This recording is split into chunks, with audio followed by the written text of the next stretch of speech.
The world narrows into silence and then wind.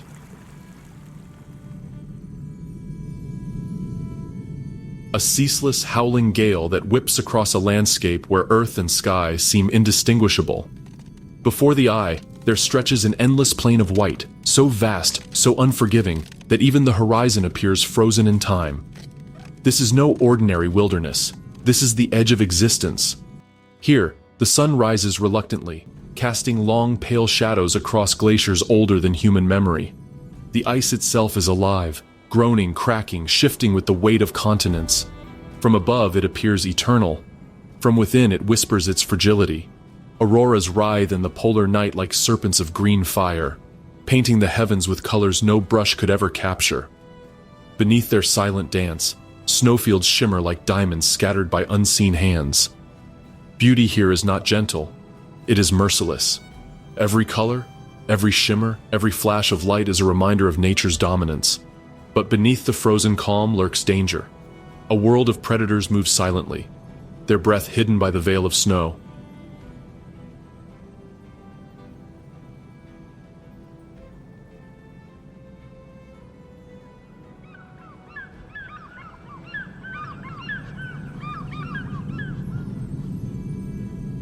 A seal surfaces briefly, gasping for air at a hole in the ice, unaware of the pale shadow that stalks from above. The ice itself can betray life in an instant. One misstep, and the ground shatters into a frigid abyss. Storms roll without warning, cloaking the land in a whiteout where even the strongest falter. A blizzard can erase an entire herd from sight in seconds, suffocating them, not with violence, but with beauty. The Arctic does not roar with fire, it strangles with silence. And yet, life dares to persist. It is a paradox of creation.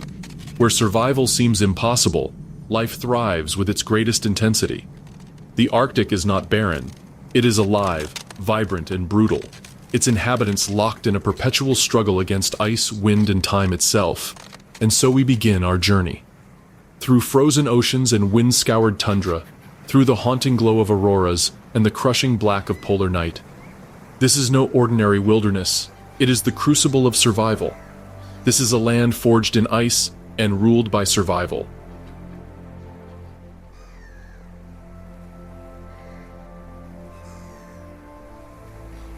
Welcome to the Arctic. In the Arctic, peace is an illusion. Beneath the stillness of snow and silence of sky, every creature is a hunter, or the hunted. Here, survival is not measured in years, but in moments. Each encounter is a test, each heartbeat borrowed time.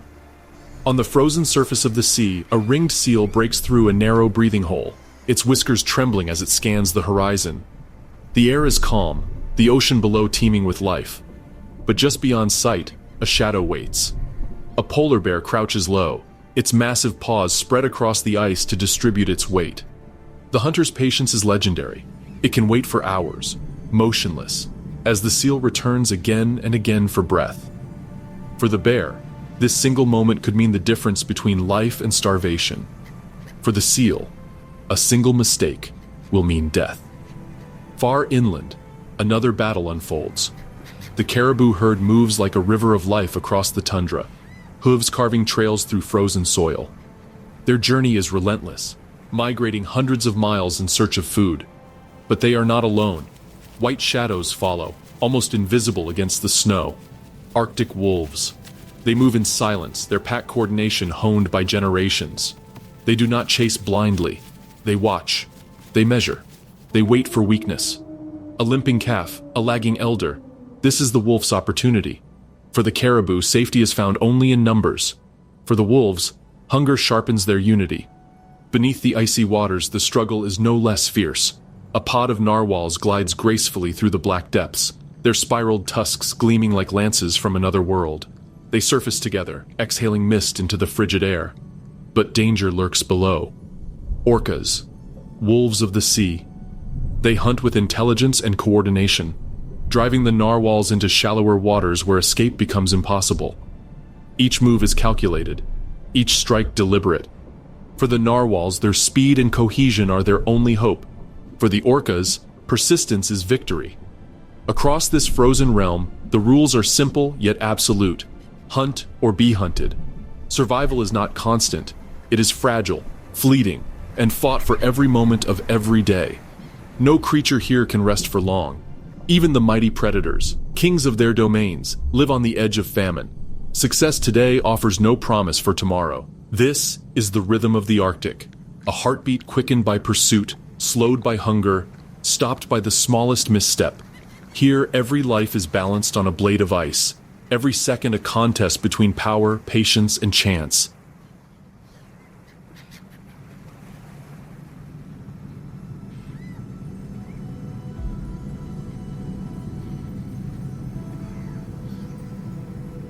In the Arctic, survival is never granted.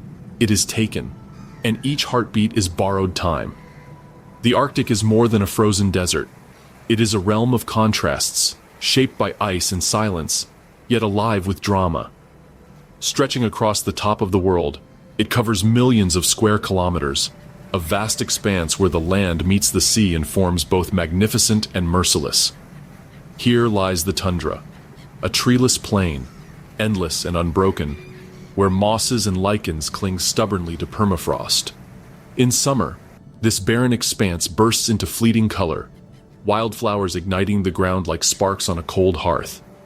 In winter, the tundra disappears beneath a shroud of snow, the earth sealed tight by a grip older than time.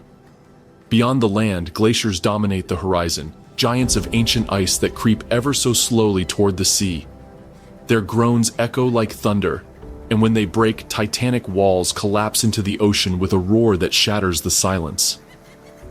From these colossal rivers of ice, life begins anew, as nutrients locked away for centuries are spilled into the waiting waters. Along the coast, cliffs rise like black fortresses from the snow. In summer they become alive with wings and cries, seabirds nesting by the thousands, their colonies clinging to every ledge. In winter those same cliffs stand empty, carved by gales and lashed by storms, guardians of a desolate shore. And then, the sea ice, the Arctic's shifting, restless skin. It expands outward in the winter until it seems to fuse with the sky, then recedes in summer, exposing the dark waters below. Upon this fragile platform, some of the Arctic's greatest dramas play out. Polar bears hunt, seals rest, and walruses haul themselves onto frozen rafts. The ice is their foundation, yet it is forever changing, breaking apart beneath their very lives. Out beyond the ice lies the open ocean, a paradox of richness and peril. Beneath the surface, plankton blooms feed swarms of fish, which in turn draw whales, seals, and seabirds in their millions. Yet above the waves, storms rage with a fury unmatched, waves rising like liquid mountains to pound the frozen shores. But perhaps the Arctic's greatest paradox is time itself. For half the year, the sun does not rise. Darkness reigns, an endless night lit only by the shimmering dance of the aurora. For the other half, the sun never sets. Days stretch endlessly beneath a pale, relentless light.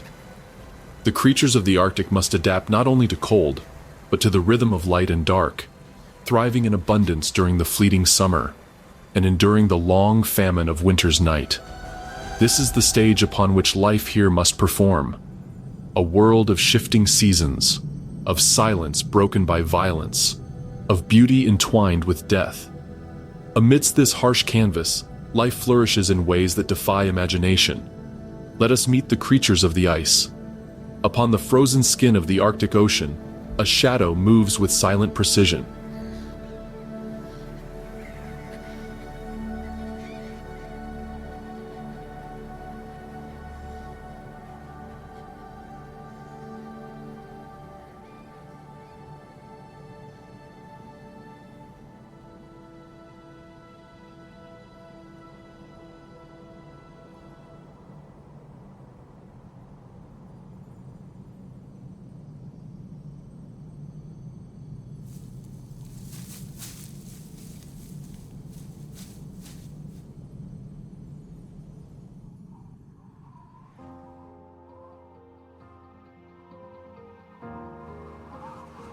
The polar bear, the largest land carnivore on Earth, stalks its prey across a world of ice.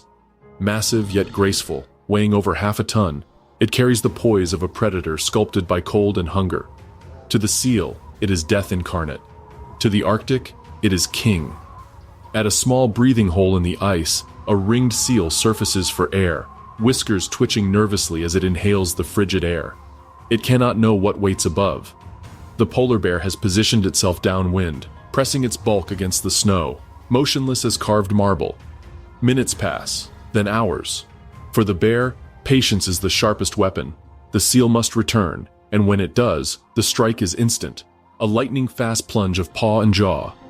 Victory is brutal, but it is survival. Yet beneath this raw display of power lies another side to the Arctic monarch. A female polar bear emerges from her den, carved deep into a snowdrift. At her side, two tiny cubs stumble into the light for the first time, their fur no thicker than a whisper. She is their warmth, their food, their shield against the unforgiving world. Every step she takes across the ice, every hunt she risks, is for them. She teaches them to walk, to swim, to survive where few creatures dare endure. Her devotion is absolute. Without her, they would not last a single day.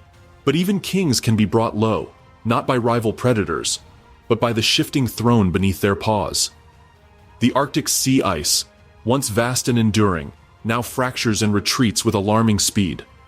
Where the bear once roamed freely across endless hunting grounds, it now finds open water, miles of emptiness where seals are beyond reach.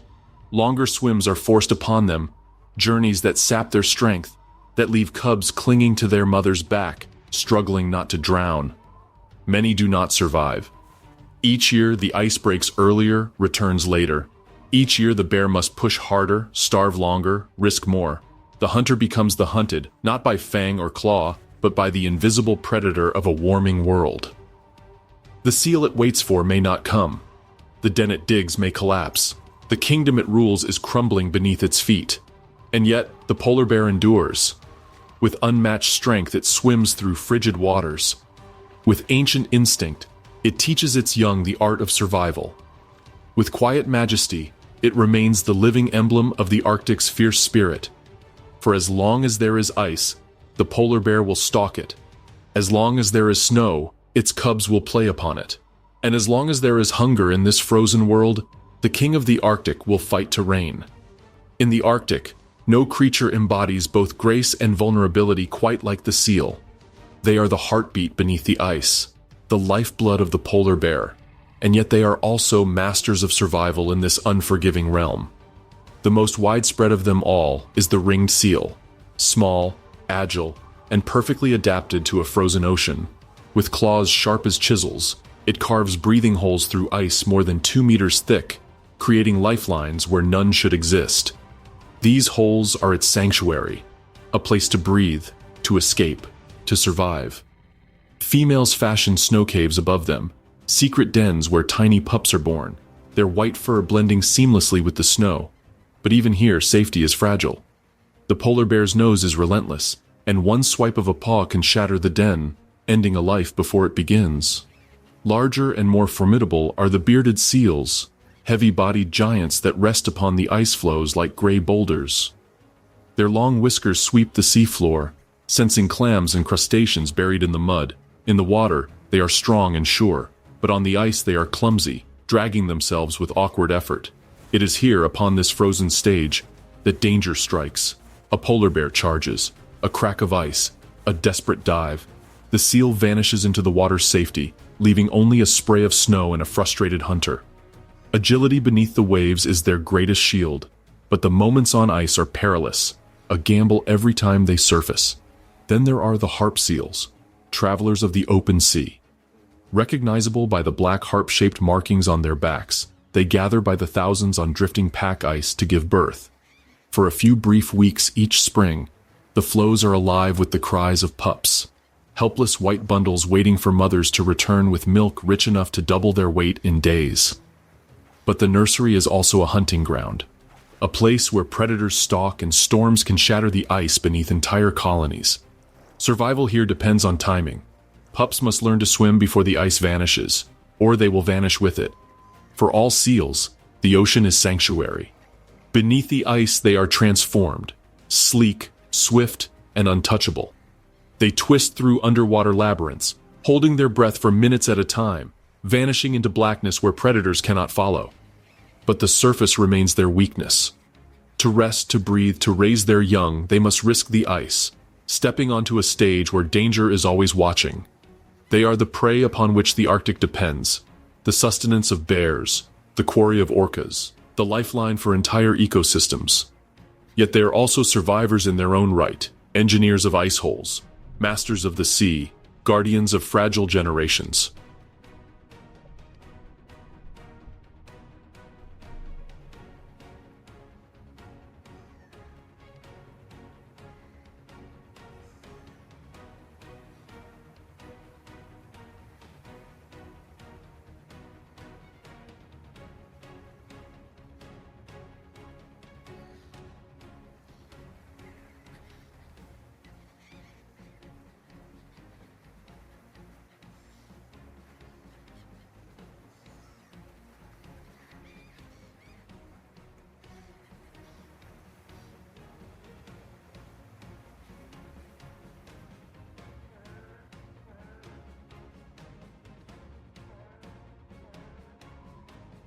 In the Arctic, strength is not only measured in power.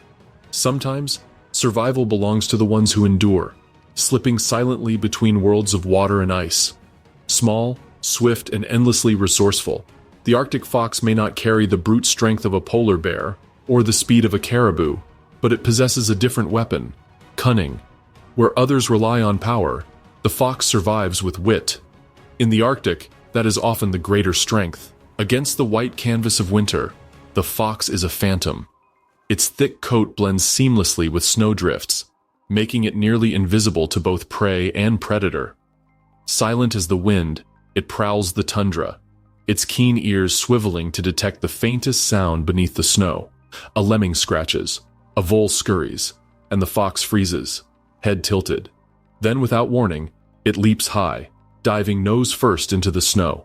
In a flurry of powder, it emerges victorious, jaws clamped around its prize.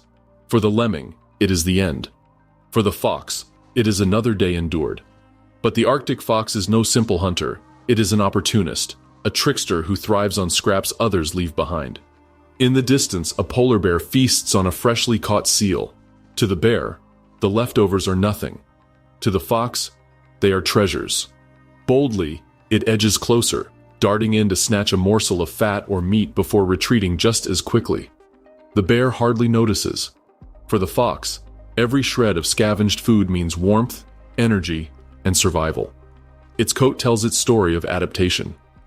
In winter, the Arctic fox wears a cloak of pure white, a disguise of snow that conceals its every movement. But when summer arrives and the tundra bursts into shades of brown and green, the fox changes with it. Its fur darkens to earthen tones, blending perfectly with rocky outcrops and mossy ground. Few predators can manage such a seamless transformation. The fox is not merely living in the Arctic, it is in rhythm with it. Cunning extends beyond hunting and camouflage. When food is abundant, the fox does not waste. It caches leftovers, burying them beneath snow or soil to retrieve later during leaner times. In a land where scarcity is inevitable, foresight becomes survival. Even its dens reflect intelligence, vast underground networks carved into permafrost, with multiple entrances and chambers, used for generations by the same family line. Yet for all its intelligence and adaptability, life is still precarious.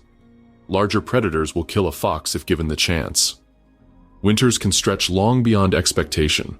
Summers may not provide enough prey. And yet the fox endures, season after season, generation after generation, a master of survival in miniature. It is the trickster of the Arctic, a scavenger, a hunter, a ghost of snow and stone. While the great beasts command the spotlight, the fox thrives in the margins, weaving through danger with agility and wit. In this kingdom of ice, sometimes the clever survive where the mighty fall. The Arctic is not only a kingdom of ice and predators, it is also a land of movement, of vast herds that thunder across the tundra in one of the greatest migrations on Earth. At the heart of this spectacle stands the caribou, known to many as reindeer. Their lives are a rhythm, dictated by seasons, food, and the relentless need to keep moving. Every year, hundreds of thousands of caribou set out on a journey that can stretch more than 3,000 miles, making theirs the longest migration of any land mammal. From the icy northern calving grounds to the sheltered forests further south, they follow ancient routes, paths etched into the very memory of their kind. Across tundra plains, through rivers, and over snow-laden valleys, their hooves beat a steady drum that echoes survival. But this is no leisurely trek. It is a pilgrimage through danger.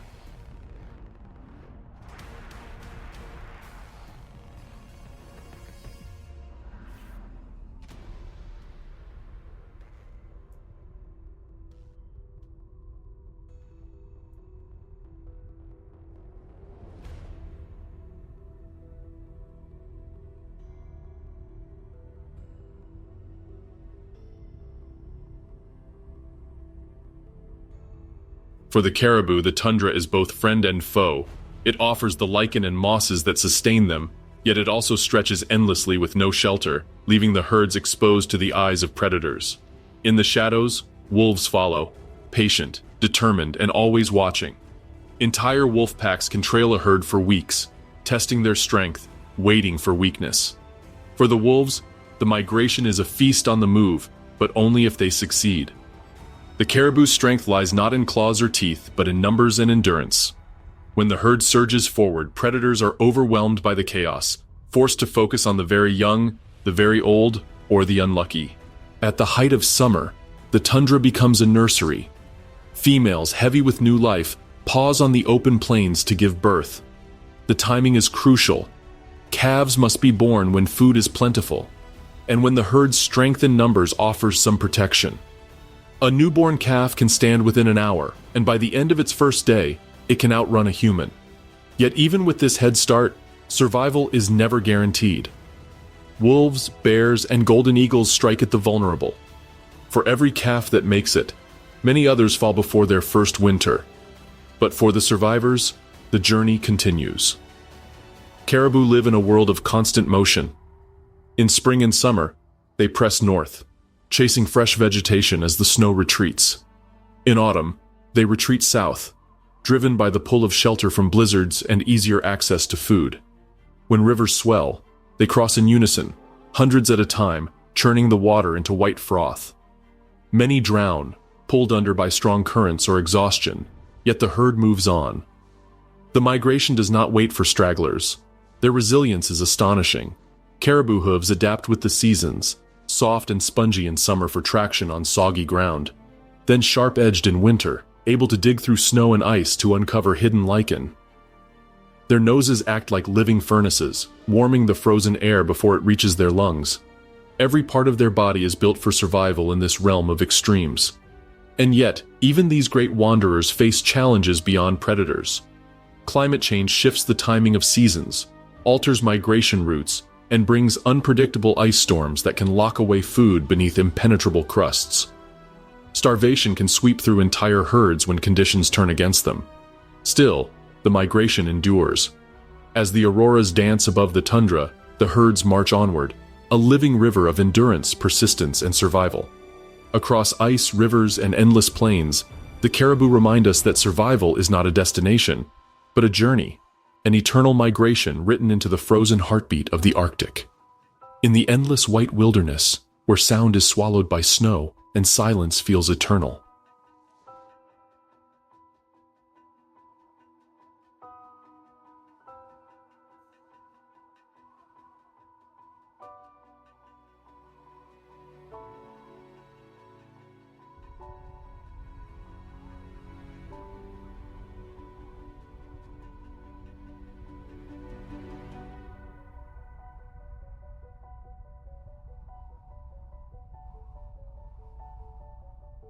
Shadows begin to stir. They move as one, pale as the land itself, their paws barely making a mark on the frozen crust. These are the Arctic wolves, ghosts of the tundra, silent hunters forged in the cruelest arena of survival. Unlike their forest-dwelling cousins, Arctic wolves live in one of the most inhospitable corners of the planet. Their coats, thick and immaculate, allow them to blend seamlessly with their icy kingdom. Here, camouflage is not just an advantage, it is life. For a wolf in this frozen expanse, The hunt is never easy. Prey is scarce. The distance is vast, and the winds unrelenting. But the wolves are not solitary wanderers. They are creatures of strategy, loyalty, and cooperation. A single wolf cannot bring down a caribou, let alone defend it against scavengers. But a pack moves like a machine, coordinated, relentless, and disciplined. When a herd of caribou stretches across the tundra, wolves will shadow them for miles, waiting for weakness. They do not waste energy in reckless attacks. Instead, they study. They search for the old, the young, the injured, the ones who falter in the snow. And when the moment comes, the pack closes in like a tightening noose, swift and merciless. But even when the wolves succeed, their victory is not secure. In the Arctic, every kill draws competitors. A polar bear, massive and unstoppable, may smell blood from miles away. Ravens circle overhead, daring and relentless, while foxes lurk on the fringes, waiting for scraps. For the wolves, feeding is a desperate race against time. Their numbers must be fed, their strength maintained. A single stolen carcass could mean starvation for the pack. Starvation. It is a word etched into the lives of these wolves. In winter's cruelest stretches, when storms erase the horizon and herds vanish into the distance, the wolves may go weeks without a proper meal. Their bodies thin, their strength wanes, but their spirit endures. Unlike many predators, wolves do not give up. They adapt. They scavenge what they can. They follow the trail of muskoxen, or wait by the sea ice for a seal carcass abandoned by a bear. To survive here is to endure hunger as much as it is to taste meat. Yet, even in this land of harsh necessity, the wolves are not just hunters. They are families. Each pack is led not by brute force, but by bonds. The alpha pair, strong and experienced, guides their kin across the frozen world. Pups born in the brief Arctic summer are raised not just by their parents but by the entire pack. Every member contributes, every member shares, for unity is their true strength. They are predators, yes, but also symbols of resilience. The Arctic wolf embodies what it means to live on nature's knife edge, discipline, patience, and courage. They are proof that survival is not about brute strength alone, but about the power of community. And as the blizzard swallows the horizon and silence returns to the tundra, the wolves melt back into the snow, unseen, unheard, waiting for the next opportunity. Silent hunters, rulers of shadow. If the Arctic had knights in shaggy armor, they would be the musk oxen. Ancient survivors from the Ice Age, these creatures look as if they stepped out of another world, clad in thick woolly coats that drape almost to the ground. With curved horns and massive builds, they are symbols of endurance, proof that some warriors of the cold don't just fight with teeth, but with patience, unity, and sheer resilience. The musk ox is not a solitary wanderer. It thrives in herds, sometimes numbering up to 24 animals. Together, they move across the tundra like a slow but unstoppable army, feeding on grasses, mosses, and roots hidden beneath the snow. Their greatest weapon is not their size, nor even their horns, but their collective will to survive in one of the most punishing landscapes on Earth. When wolves circle in, eyeing a vulnerable calf, the herd enacts a defensive ritual that has been perfected over millennia. With astonishing coordination, the adults form a tight circle, horns facing outward, calves tucked safely in the middle. From a distance, it looks like a living fortress, an armored wall bristling with curved blades. Wolves test the edges, darting in and out, but one wrong move could mean a deadly clash with horns that can pierce and crush.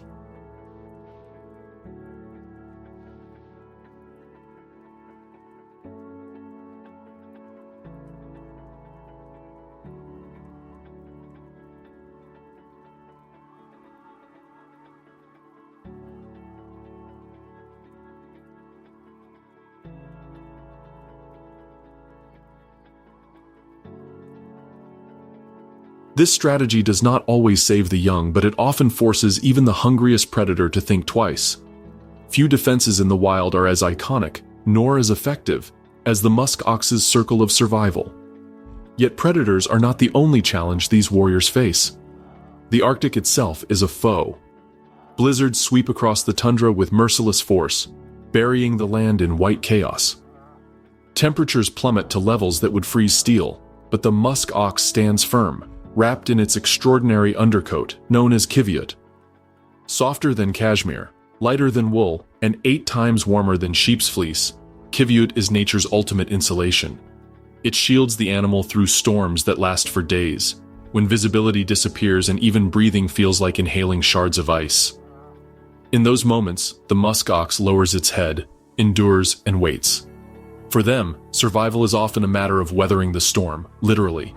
Despite their strength, these animals face new enemies they cannot form a circle against. Climate change is altering their world. Warmer winters bring freezing rain that coats the ground in ice, sealing off the plants they rely on. Calves, already vulnerable, struggle to find food in these conditions. And with predators like wolves taking advantage of weakened individuals, entire herds can suffer. Still, the musk ox remains a figure of defiance, an echo of an ancient world where mammoths once roamed alongside them. Today, they stand as guardians of Arctic tradition, carrying the memory of ice ages in their DNA. Their battles are not always dramatic clashes with wolves. Sometimes their greatest victories are the quiet moments of endurance, surviving night after endless night. They are shaggy relics of survival, warriors of patience and perseverance. And in their resilience, they remind us that in the Arctic, true strength is not always about domination. It's about enduring together. Drifting low across the frozen tundra, a pale shadow glides silently over the snow. At first glance, it seems almost supernatural, an apparition in the endless white. This is the snowy owl, the ghost of the Arctic, a predator as graceful as it is lethal. With bright golden eyes glowing against a backdrop of pure white feathers, it rules the skies of the tundra with an elegance that belies its power. Unlike many Arctic animals that rely on camouflage alone, the snowy owl thrives on both stealth and strength. Its flight is eerily quiet, a feat made possible by specialized feather edges that muffle sound. For the lemmings below, this silence is deadly. They may never hear the strike coming until the talons have already closed in. But survival in the Arctic requires more than just the ability to kill. The snowy owl must endure the unique challenge of extreme light conditions. For half the year, the sun refuses to set, bathing the land in unbroken daylight. For the other half, it vanishes completely, leaving an endless night. Where most creatures rely on patterns of day and night to hunt and rest, the snowy owl adapts to a world without rhythm. It hunts in dazzling sunshine, its piercing eyes scanning for the smallest flicker of movement across miles of tundra. In the long darkness, its hearing becomes its ally, picking up the faint rustle of rodents beneath the snow. The owl's survival is tightly bound to one humble creature, the lemming. In years when lemmings are abundant, snowy owls thrive, producing large broods of chicks. A single nest may see 6, 7, even 9 owlets, each demanding a steady supply of food. But when lemming populations crash, so too does the owl's success. Nests go empty or parents are forced to abandon clutches, unable to feed their hungry young.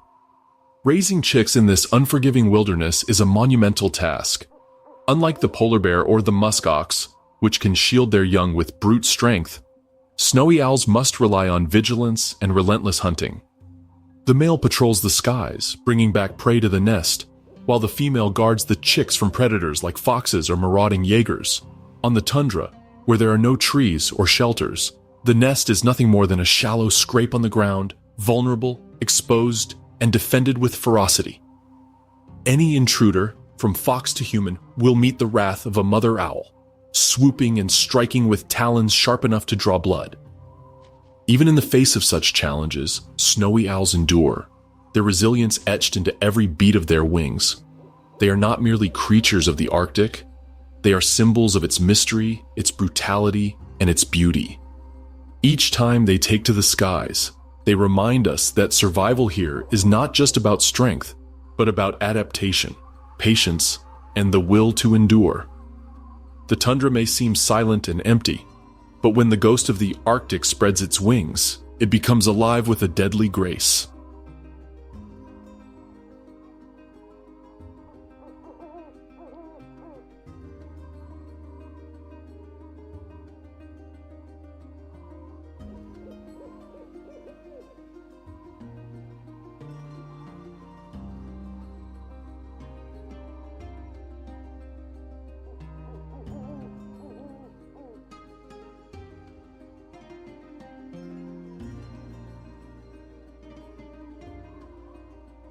If the Arctic had its own council of elders, the walrus would sit at the head of the table, leaning lazily on its colossal tusks, looking both comical and majestic at once. These massive creatures, some weighing more than a ton, gather in noisy, blubbery herds along the icy shorelines, their deep bellows echoing across the frozen seascape. Yet, behind their almost clownish appearance lies a story of survival, cooperation, and quiet resilience.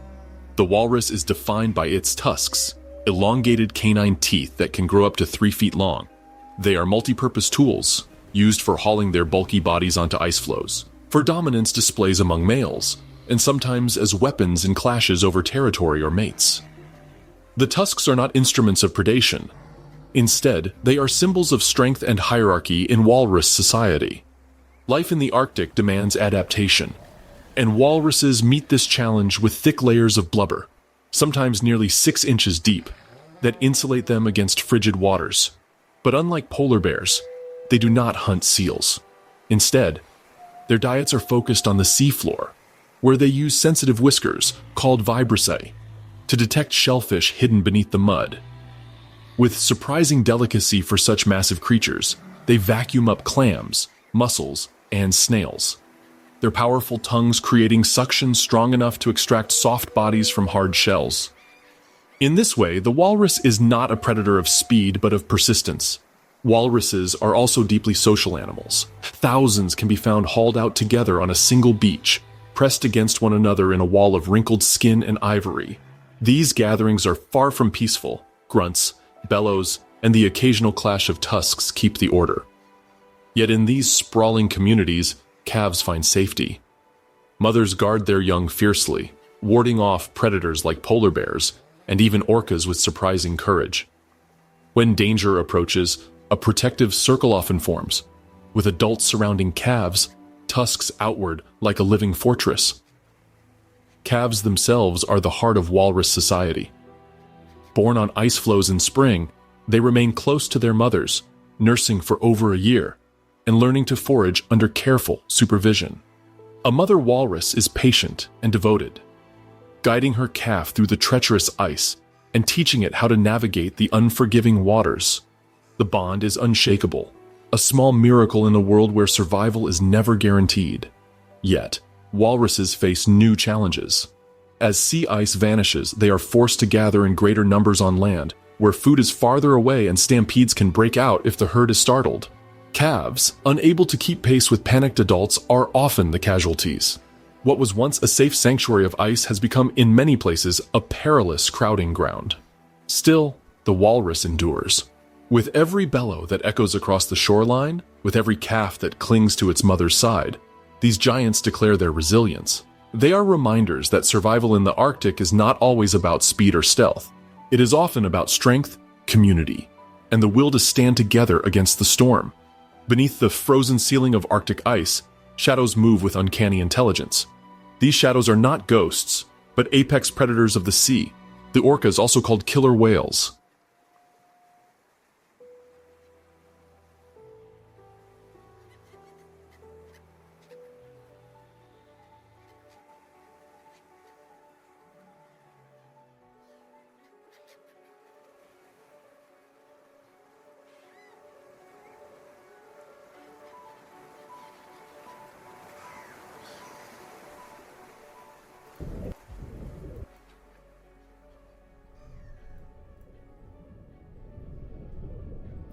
Their reputation as ruthless hunters is well earned.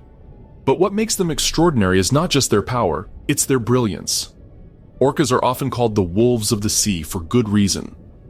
Like wolves, they hunt in tightly coordinated packs, each member playing a role in a deadly choreography that rivals even the most skilled military operation. They are family-driven predators, bound by pods, close-knit social groups that communicate with their own unique dialects of clicks, whistles, and calls. Within these pods, orcas pass down strategies through generations, teaching young calves the craft of hunting in icy waters. Their targets are some of the Arctic's most iconic creatures, narwhals and belugas. These whales, with their mysterious tusks and haunting songs, seem majestic and untouchable. Yet to orcas, they are prey. When the time comes to hunt, The pod fans out like a tactical unit. First, they corral their victims, forcing narwhals and belugas into tight groups near the surface. Panic sets in as the prey realize they are surrounded. Their escape routes cut off by a black and white wall of hunters. Then comes the strike. Some orcas ram, others bite, while the rest block every possible exit.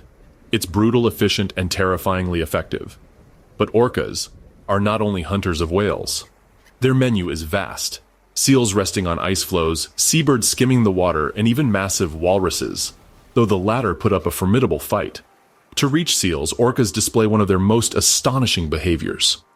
They line up in formation, swimming powerfully toward an ice sheet, generating a wave that tips the ice over, ending the unfortunate seal sliding into the frigid sea. Few predators on Earth demonstrate such coordinated problem-solving. This intelligence is paired with a physical form built for domination. Orcas are sleek torpedoes of muscle, reaching lengths of up to 30 feet and weighing nearly 6 tons. Their dorsal fins slice the surface like black sails, while their teeth, sharp, conical, and interlocking, are designed to tear through thick blubber. Unlike other predators, orcas don't rely on stealth alone. They often reveal themselves boldly, perhaps because they know that fear itself is a weapon. For many Arctic animals, the sight of an orca fin is a death sentence. In the icy expanse, dominance is not about brute strength alone, it's about adaptability. As climate change reshapes the Arctic, opening once frozen waters, orcas are expanding their range farther north. This has put them in direct competition with polar bears, seals, and even indigenous hunters, who depend on narwhals and belugas for survival. In a warming Arctic, orcas are not losing ground, they are gaining it, asserting themselves as undisputed rulers of the ocean. Yet even in their dominance, orcas face challenges. Harsh winters bring scarcity, and shifts in sea ice force pods to constantly adjust strategies. Still, their culture of cooperation ensures survival. No orca hunts alone. No calf is raised without the care of the pod. It is this unity, this bond, that makes them so powerful and so feared.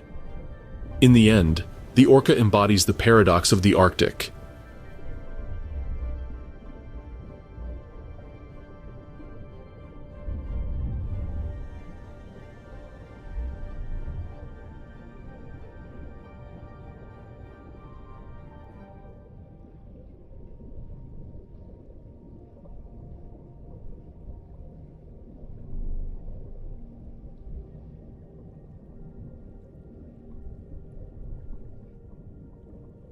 Beauty and brutality, family and ferocity, survival and supremacy. As the wolves of the sea, they remind us that intelligence can be as lethal as strength, and that in the cold wilderness of the North, the greatest power lies not in solitude, but in unity. If the Arctic had a soundtrack, it would likely be sung by the beluga whale. Known affectionately as the canaries of the sea, these striking white whales aren't just famous for their ghostly appearance. They are also chatterboxes of the ocean, producing whistles, chirps, and clicks that echo across the icy waters. To the Inuit, these sounds have always been a sign of life beneath the ice, a reminder that even in the silent, frozen north, the seas are alive with conversation. Belugas live in tight-knit social groups or pods that can number from just a handful to hundreds during summer gatherings. These pods are like bustling villages underwater, where every individual has a role to play. They greet each other with calls, rub against one another in affection, and move with a coordination that speaks to deep social bonds. If you dive into their world, you wouldn't just see whales, you'd witness families, friends, and neighbors all swimming together as one. But life for a beluga is anything but easy. Navigating the Arctic ice is like living in a shifting maze. Belugas must always be aware of cracks and breathing holes in the ice, for if they become trapped beneath a frozen sheet, there's no escape. They have an extraordinary ability to sense these openings, using both memory and their remarkable echolocation to survive. Scientists believe their songs play a key role in this, like sonar, helping them see through sound in the dark waters below the ice. Perhaps the most endearing sight in the beluga's world is the bond between mother and calf. Born gray or brown, beluga calves cling to their mothers like shadows. Mothers nurse their young for up to 2 years, teaching them everything from how to navigate currents to where the best feeding grounds lie. In many pods, the whole group chips in, babysitting calves, guiding them, and ensuring predators like orcas don't get too close. It's community childcare at its finest, a survival strategy that makes the beluga one of the most socially advanced whales in the Arctic. Their feeding habits are equally fascinating. Belugas dive deep to feed on cod, squid, and crustaceans, but they also forage along the seafloor, vacuuming up shellfish with their flexible lips. Unlike many whales, they don't just rely on brute force, they use clever techniques, sometimes herding fish into shallow bays where they can easily scoop them up. Yet, despite their resilience, belugas face mounting challenges. Climate change is rapidly reshaping their world. As the ice melts earlier each year, belugas lose the protective cover that shields them from predators like orcas, which are moving farther north with warming waters. Industrial activity, ships, drilling, and noise pollution further threatens their quiet, echo-filled communication. For animals so dependent on sound, the intrusion of human-made noise can be devastating. Still, belugas endure. Their songs continue to ripple across the Arctic seas, filling the silence of endless nights and sunlit summers with life. They remind us that survival in the Arctic isn't just about strength, it's about community, intelligence, and an unbreakable bond between generations. In many ways, the beluga whale isn't just the canary of the Arctic, it's also its heart. Perched on the sheer cliffs of the Arctic and North Atlantic, the puffin looks like a bird straight out of a children's storybook.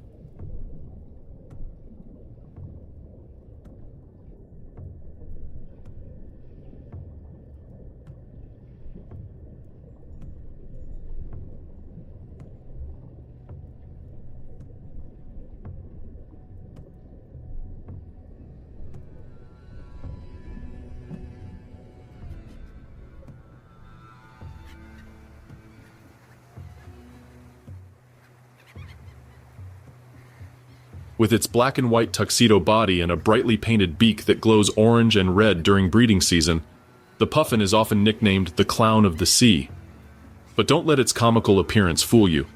This bird is an elite acrobat of the skies and seas, capable of feats that rival some of the Arctic's top predators. When summer arrives, thousands of puffins return from the open ocean to nest in sprawling colonies along rocky coastlines. Unlike gulls or terns, puffins prefer to dig burrows into grassy slopes or nest in cracks in the cliffs, creating miniature neighborhoods where parents take turns incubating a single egg. The cliffs themselves, noisy and crowded, are alive with the sound of wings, squawks, and the occasional squabble over nesting space. Once the chicks hatch, the real work begins. Adult puffins are phenomenal divers, plunging into icy waters with a splash and flapping their wings underwater like penguins to propel themselves forward. They can reach depths of up to 60 meters and stay submerged for nearly a minute, plenty of time to snatch up small fish like sand eels or capelin. What makes puffins particularly impressive is their ability to hold multiple fish crosswise in their beaks, sometimes carrying more than 10 at once thanks to the unique serrations on their tongues and bills. Yet life on the cliffs is far from peaceful. Arctic foxes prowl the base of nesting grounds, waiting for a chance to grab an unwary chick, while gulls circle above, ever ready to snatch fish from returning parents. Puffins counter these threats with speed and agility, darting out of the water and swooping into their burrows with acrobatic precision. Their compact wings, designed for both flight and swimming, allow them to twist and dive at remarkable angles, often evading attackers with split-second maneuvers. But puffins face challenges beyond predators. Climate change is disrupting the delicate balance of their food supply. Warmer waters are pushing key prey species like sand eels northward, leaving colonies in some areas struggling to feed their chicks. In years of poor fish availability, many chicks, known adorably as pufflings, may starve before they're ready to take their first flight to sea. For puffins, timing is everything. A mismatch between chick-rearing season and fish abundance can devastate entire colonies. Each autumn, once the breeding season is over, they vanish from land, returning to a life at sea, where they spend months riding the waves of the open ocean. Solitary at sea, but sociable on land. Puffins embody a dual existence that few birds can match. With their colorful beaks, swift dives, and daring cliffside homes, puffins are more than just charming seabirds.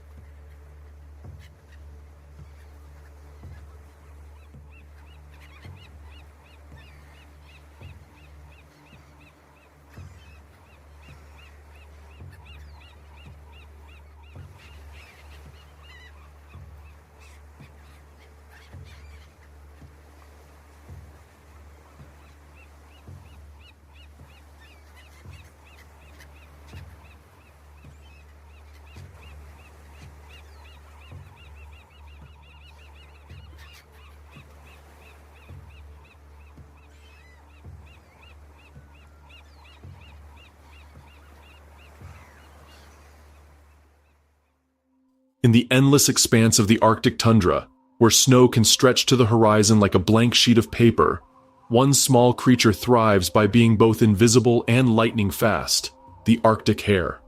At first glance, it may look like nothing more than a fluffy snowball bouncing along the ice, but underestimate it, and you'll miss one of the North's most impressive survivalists. The Arctic hare wears its genius on its sleeve, or rather on its fur. In winter, its coat is a brilliant, immaculate white, blending perfectly with the snow. It can sit perfectly still, ears tucked back, and even a wolf can pass by without noticing. Come summer, however, when the snow melts to reveal patches of rocky tundra and low-lying vegetation, the hare shifts its wardrobe. Its fur darkens to shades of brown and gray, letting it vanish against stones and soil. This natural camouflage isn't just a neat trick, it's a lifeline. In a world where predators are always watching, the hare survives by disappearing in plain sight. But camouflage alone won't save you when a hungry wolf, fox, or snowy owl locks eyes on you. That's when the hare unleashes its other superpower: speed. Don't be fooled by its cuddly appearance. An Arctic hare can bolt at speeds up to 60 kilometers per hour, zigzagging unpredictably across the tundra. In those moments, it transforms from a fluffy forager into a white streak of survival. Even wolves, the masters of endurance, sometimes fail to keep pace with these sudden bursts of energy. Unlike the solitary snowshoe hare of the southern forests, Arctic hares often thrive in groups, especially during the brutal winter months. These gatherings, sometimes numbering dozens or even hundreds, provide safety in numbers. A predator that tries to charge into a mass of hares quickly finds itself confused by a storm of bouncing white bodies, scattering in every direction. For the hares, this chaos is an advantage. It gives each individual a better chance of survival. Life in the Arctic, however, is not just about running. The hare's diet is humble, but essential to the ecosystem. It scrapes away snow with its strong claws to reach mosses, lichens, woody plants, and grasses. In doing so, it keeps vegetation in check, helping maintain the delicate tundra balance. When food is scarce, it doesn't hesitate to gnaw on bark or twigs. Its digestive system is tuned to squeeze out every possible nutrient from these meager meals. And then there's the matter of endurance. While many animals retreat or hibernate during the coldest months, the Arctic hare stays active all year round. Its compact body, thick fur, and small ears reduce heat loss. Even in temperatures that would freeze humans solid in minutes, the hare carries on, digging, foraging, sprinting when danger nears. Perhaps the most fascinating thing about the Arctic hare is how it balances fragility and resilience. On one hand, it seems vulnerable, a small herbivore in a land ruled by predators and starvation. On the other, it's an animal perfectly crafted by evolution to outlast the odds. Its camouflage makes it a ghost. Its speed makes it untouchable. And its social gatherings prove that sometimes survival isn't about standing alone, but about running together. In the harsh Arctic, every creature must carve out a strategy to stay alive. For the Arctic hare, survival is not about brute strength, sharp claws, or powerful jaws. It's about blending, bolting, and banding together. The tundra may be unforgiving, but for the hare, it is home. A place where it has learned to turn invisibility and speed into its greatest weapons. If you were to shrink down and peek under the Arctic snow, you'd discover an entire bustling metropolis of tiny engineers at work. Meet the lemmings, plump little rodents no bigger than your fist. But in the Arctic, size isn't everything. What lemmings lack in stature, they more than make up for in sheer survival ingenuity. All winter long, while blizzards roar above, lemmings thrive beneath the snowpack in a hidden network of tunnels.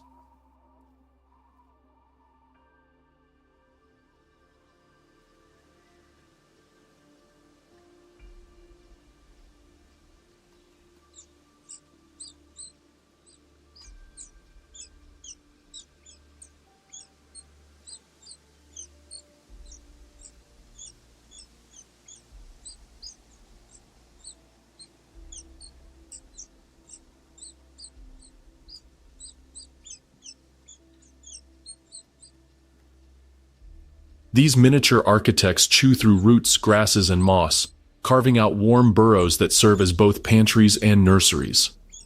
The snow acts as a thick, insulating blanket, keeping temperatures inside their tiny labyrinth surprisingly stable even when the outside world freezes solid. To a predator, the tundra may look like a barren wasteland, but underfoot it's alive with the quiet scratching and nibbling of thousands of lemmings going about their business.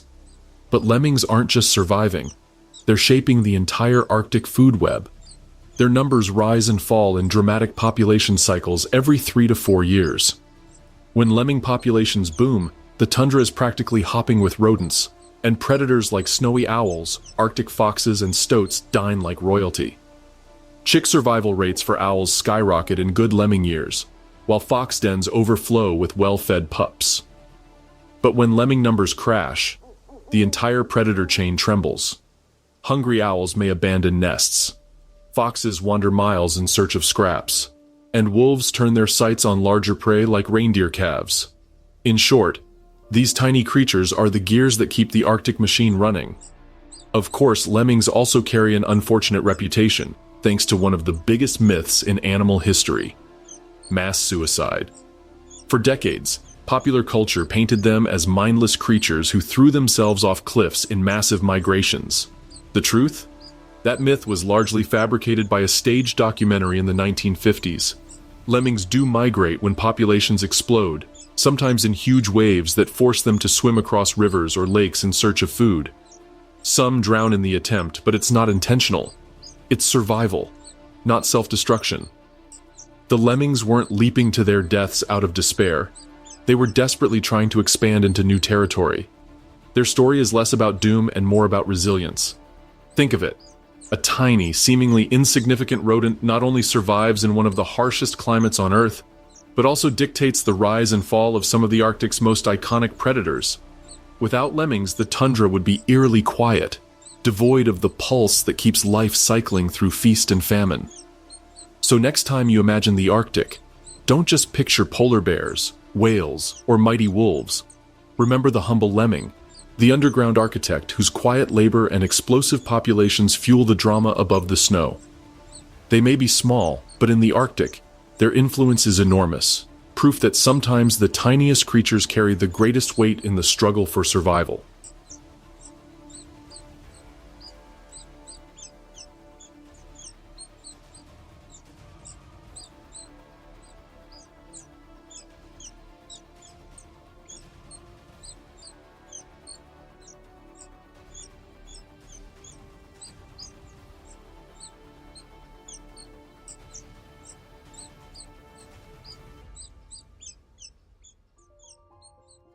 High above the Arctic tundra, where the sky seems endless and the horizon blurs into a white and blue infinity, a shadow cuts across the light. It is swift, deliberate, and utterly lethal. The gerfalcon, the largest falcon in the world, rules this airspace. With wings broad and powerful, and a body built for endurance rather than sheer speed, this bird embodies the raw, predatory spirit of the Arctic skies. Unlike the peregrine falcon, famed for its high-speed dives, the gerfalcon relies less on breathtaking bursts of speed and more on persistence. It is the marathon runner of raptors, capable of pursuing prey for astonishingly long chases, often across miles of frozen tundra. Its favored quarry? The Arctic's most abundant bird, the ptarmigan, as well as ducks, gulls, and even the occasional hare or lemming when opportunity arises. When the gerfalcon strikes, it does so with relentless determination. A ptarmigan may launch itself in a desperate bid to escape, zigzagging across the snow, but the gerfalcon's strength lies in its stamina. It keeps pushing, wings beating with a steady rhythm, until the prey tires and makes a fatal mistake. Then, with a sudden burst of speed, talons extend and lock, ending the chase in a flurry of snow and feathers. These birds are masters of adaptation, clothed in plumage that ranges from pure snowy white to speckled gray and charcoal. This variety of colors is no accident. It is camouflage tailored to their environment. A white gerfalcon blends seamlessly with the Arctic winter, while a darker morph hides among rocky cliffs in summer. Nature has gifted them a wardrobe that changes not with the seasons, but with geography and genetics. But survival in the Arctic is never straightforward. Food availability swings wildly from year to year, often depending on the boom and bust cycles of ptarmigan and lemming populations. In lean years, gerfalcons must expand their menu, taking seabirds along coastal cliffs or scavenging leftovers from foxes and wolves. They are opportunists, adjusting to whatever the tundra provides. Nesting season, however, reveals a softer side to this predator. Gerfalcons do not build elaborate nests, but instead repurpose old raven or eagle nests on cliffs or ledges, strategically high places that offer a sweeping view of the land. Here, pairs fiercely guard their territory, raising 2 to 4 chicks in the short Arctic summer. Both parents share the responsibility. The female broods while the male tirelessly hunts. Each catch, a lemming, a duck, a ptarmigan, is carried back to the nest in a display of devotion and endurance. The chicks must grow quickly, for time is against them. Within weeks, they transform from helpless, downy fluff into sharp-eyed predators ready to fledge. The Arctic offers no second chances. By the time autumn winds begin to cut, young gerfalcons must be strong enough to fly and hunt for themselves.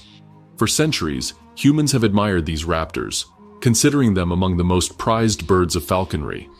In medieval times, white gerfalcons were reserved for kings and emperors, symbols of power, majesty, and the untamed spirit of the far north. Today they remain elusive icons of the Arctic wilderness, a species that embodies both the harshness and the grandeur of survival in the world's coldest reaches. The gerfalcon is not just a bird of prey. It is the Arctic sky given form, endless, relentless, and beautiful in its deadly precision. In the theater of Arctic survival, few actors are as skilled in disguise as the ptarmigan. This humble bird, often overlooked among the region's more dramatic predators and giants, is a master of transformation. With feathers that change color from season to season, the ptarmigan embodies nature's most literal invisibility cloak, blending seamlessly into landscapes of snow, rock, and tundra scrub. In the frozen north, where every shadow might hide a predator, invisibility is not a luxury. It's a matter of life and death. The ptarmigan's camouflage is nothing short of extraordinary. In winter, their feathers turn pure white, allowing them to vanish against blankets of snow. Come summer, they shift into mottled browns and grays that match tundra rocks and moss. Even their feet are feathered, both to insulate against the cold and to break up their outline in snow. This constant seasonal transformation makes them one of the most adaptive prey species in the Arctic, a bird that seems to disappear before a predator's very eyes. But feathers are only part of their survival toolkit. Ptarmigans are hardy foragers, surviving on what little the tundra offers. While other animals migrate or hibernate, ptarmigans stick it out year-round, nibbling on buds, twigs, catkins, and hardy Arctic plants. Their digestive systems are uniquely equipped to extract nutrients from woody vegetation that would starve most other birds. In winter, when snow buries most food, they often burrow beneath the powder to access twigs and shrubs. They may appear delicate, but ptarmigans are rugged survivalists, tiny vegetarians thriving where few others can.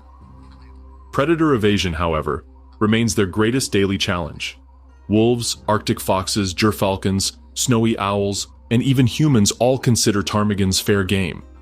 To survive, ptarmigans rely not on speed or strength but on deception and timing.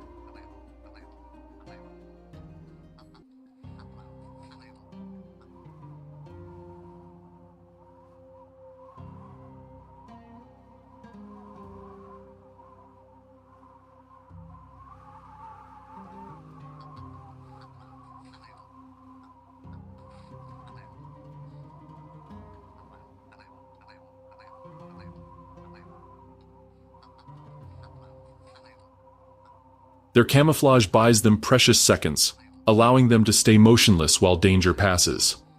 If spotted, they explode into sudden bursts of flight, their wings whirring loudly as they zigzag just above the snow, confusing predators and making themselves harder to catch. Sometimes they hunker down in snow burrows, essentially hiding in plain sight until danger is gone. Interestingly, ptarmigans also use social behavior as a form of survival. In winter, they gather in loose flocks, sometimes numbering in the dozens. Group living provides more eyes to spot predators and increases the odds that at least some will survive an attack. Their communal snow burrows also help conserve heat, creating small microclimates that shield them from the harshest Arctic winds. Though they lack the drama of polar bears or the ferocity of wolves, ptarmigans are quiet reminders of how life survives through patience, adaptation, and clever tricks. They are prey, yes, but prey that refuses to go down without every advantage evolution has granted them.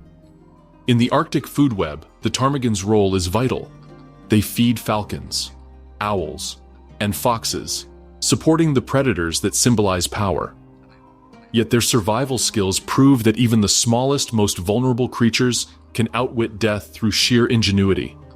The ptarmigan may never inspire legends like the narwhal or the wolf, but in its mastery of camouflage and survival, it is one of the Arctic's most ingenious survivors.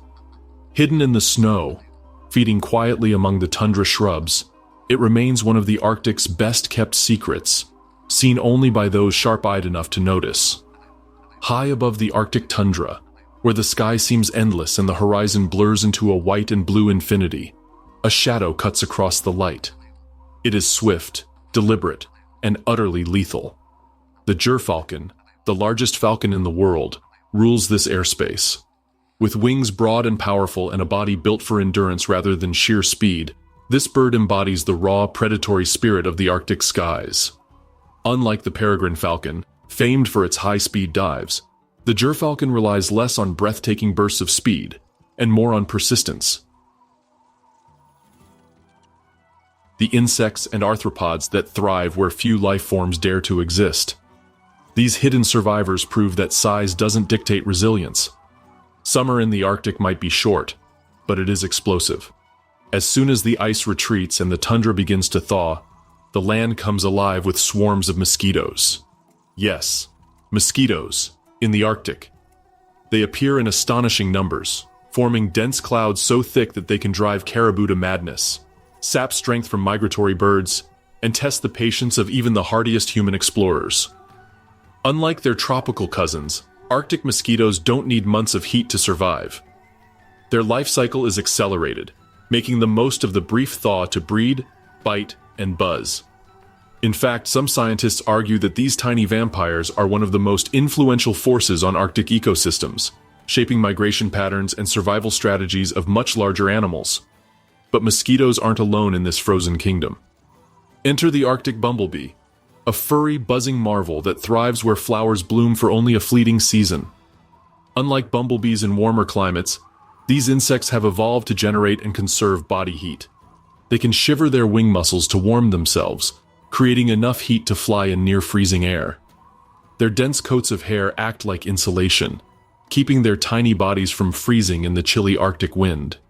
They are pollinators of the sparse tundra flora, ensuring that dwarf willows, Arctic poppies, and other hardy plants continue their ancient cycle. Without them, the fragile Arctic plant world would struggle to reproduce. Then there are the creatures that never even see the summer sun. Beneath the snowpack and frozen soil lie a hidden army of microscopic arthropods, mites, springtails, and tiny beetles. These cryptic survivors endure the Arctic's worst winters using mind-boggling strategies. Some produce antifreeze proteins in their blood, preventing deadly ice crystals from forming inside their cells.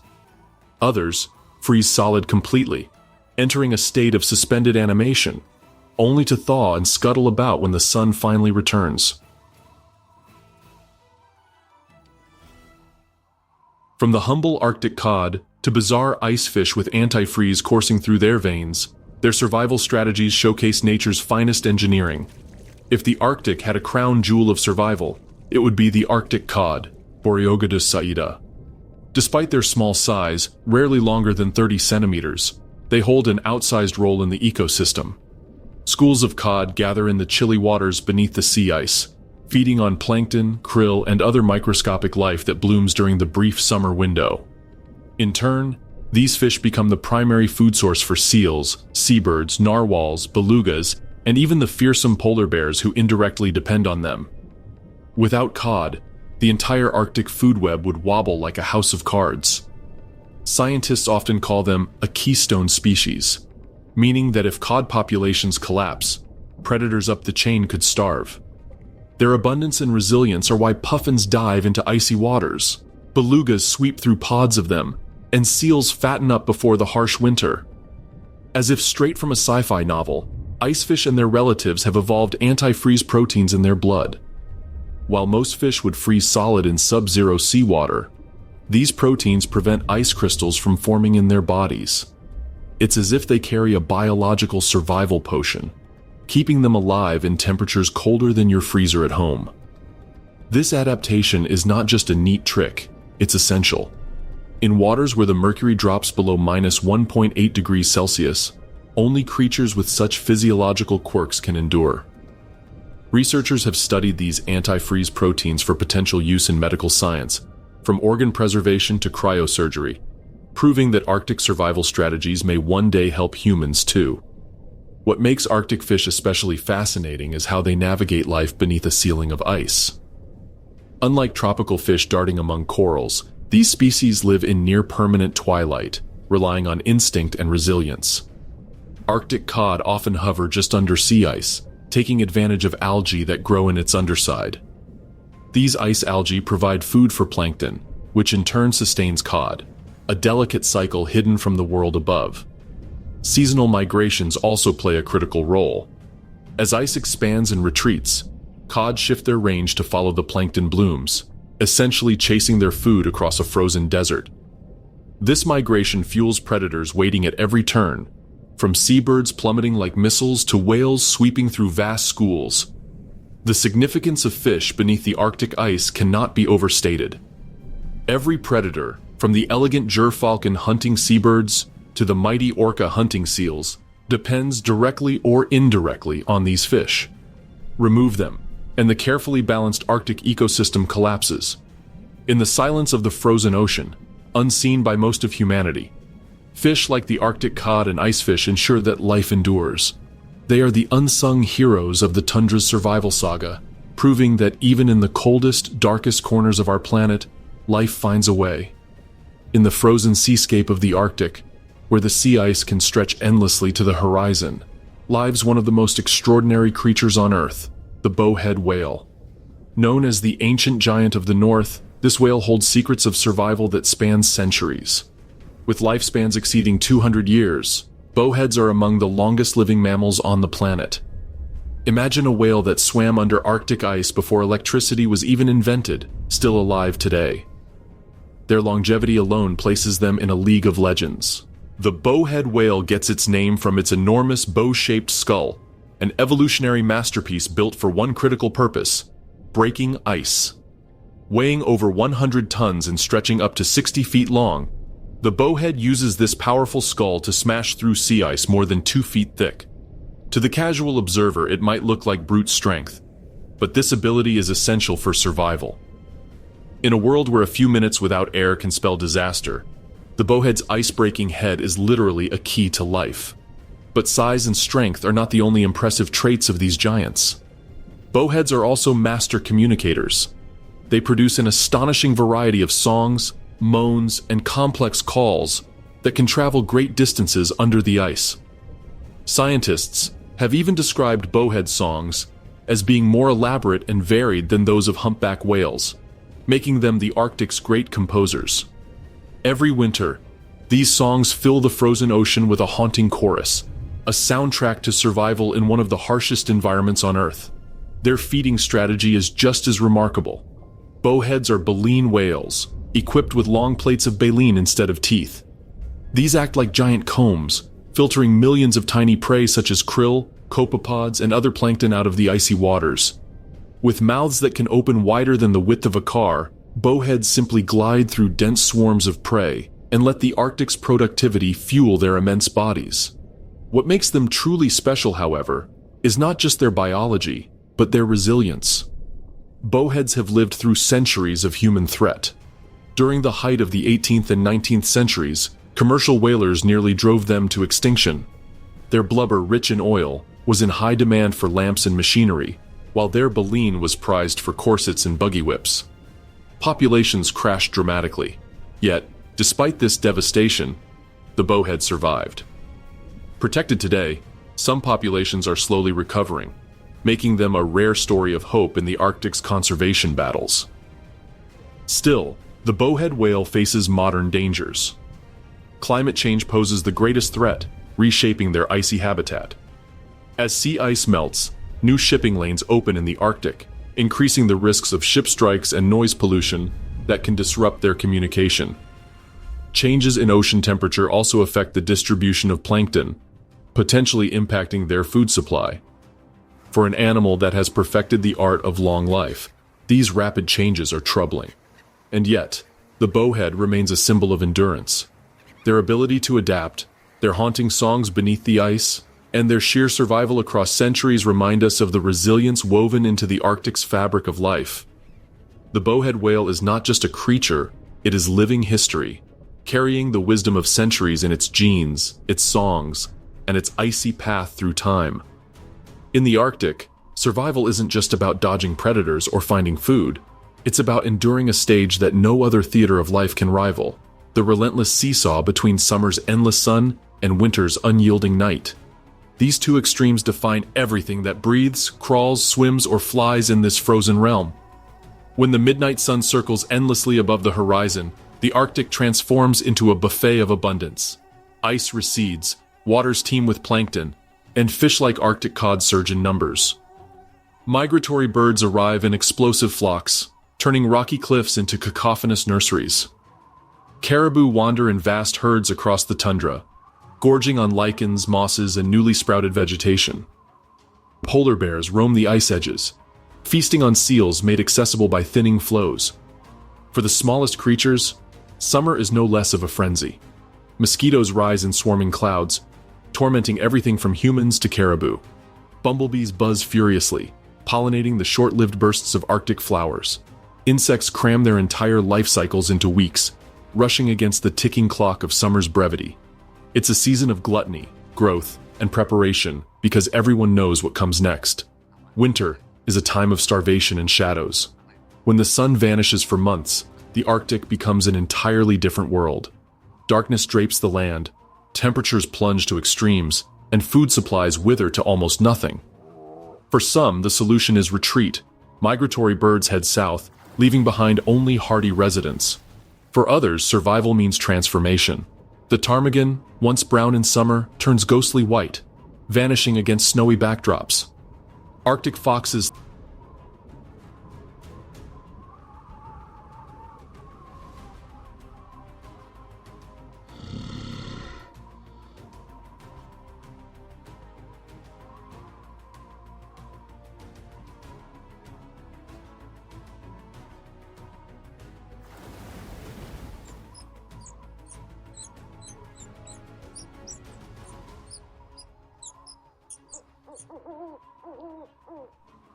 thicken their coats to weather storms and scavenge relentlessly. Caribou dig through deep snow to reach buried lichens, often scraping by on the edge of starvation. Marine life also adapts.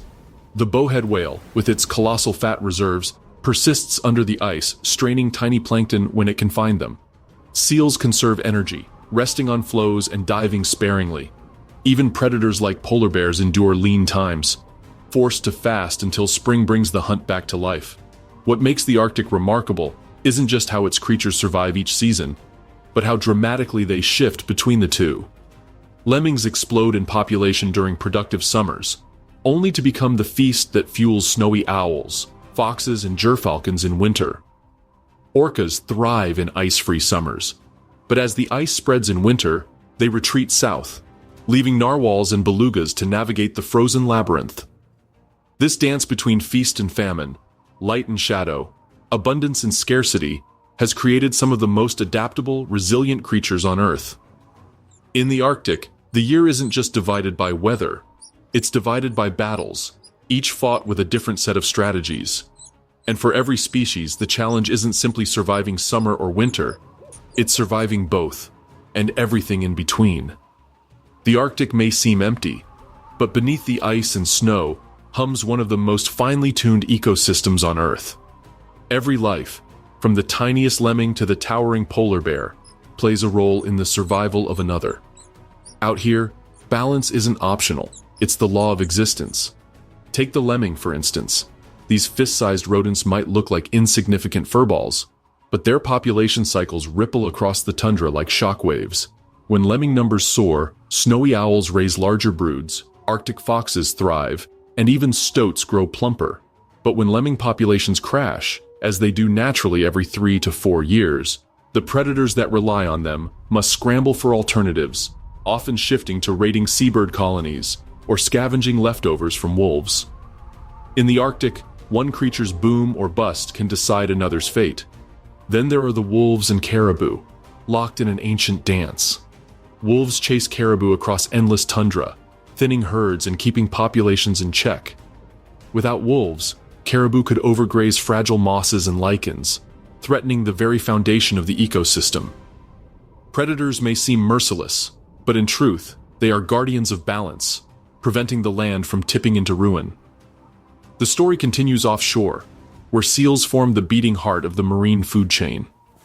Ringed and bearded seals feed on Arctic cod and other fish, storing precious fat in their blubber. They, in turn, become the lifeline of polar bears. A single seal can sustain a bear for weeks. When sea ice retreats earlier each spring, seals lose safe birthing grounds and polar bears struggle to hunt. A shift in one population cascades to another, and another, until the entire chain feels the strain. Every predator shapes its prey, every prey fuels a hunter, and every shift, be it a population boom, a climate swing, or an ice melt, resonates through the entire wilderness. It is a place where balance is both delicate and fierce, reminding us that even the harshest landscapes are sustained by connection. For millions of years, the Arctic has endured cycles of ice and thaw, predator and prey, abundance and scarcity. But today, its greatest challenge is not nature, it is us. Oil rigs rise like metallic sentinels on frozen coasts, drilling into ancient reserves hidden beneath the seabed. With every extraction, with every spill, the fragile balance of the Arctic trembles. Black slicks of oil spread across pristine waters faster than they can be cleaned, suffocating seabirds, poisoning seals, and staining a wilderness that once seemed untouchable. Then comes the ice, melting at a rate faster than even the most dire predictions once imagined. Once solid routes of polar bears have turned into deadly swimming marathons. Seals lose safe breeding grounds. Walruses haul out on crowded beaches because their ice platforms have vanished. And as the white shield of ice retreats, a new wave of human ambition arrives. Shipping routes. Vessels thunder across waters once guarded by ice, bringing with them noise, collisions, and pollution. The Arctic, once the quietest place on Earth, now hums with the growl of engines. Pollution does not stop with oil and exhaust. Microplastics drift into Arctic waters, swallowed by cod, then by seals, and eventually by whales, embedding human waste into the deepest food chains of the North. What was once a realm of purity now carries our fingerprints in every drifting current. Yet amidst this intrusion, the indigenous peoples of the Arctic endure. Inuit communities, Sami reindeer herders, Chukchi hunters, they have lived here for thousands of years, adapting with dignity to every change nature brought. Now they face challenges no natural cycle prepared them for: vanishing ice, poisoned fisheries, disrupted migrations. And still they fight to protect the land, the animals, and their way of life. Guardians of a world most outsiders see only as an opportunity or a distant spectacle. But what do you think? Let us know in the comments, and if you're still curious enough, don't forget to check out the lives in the giant Antarctica.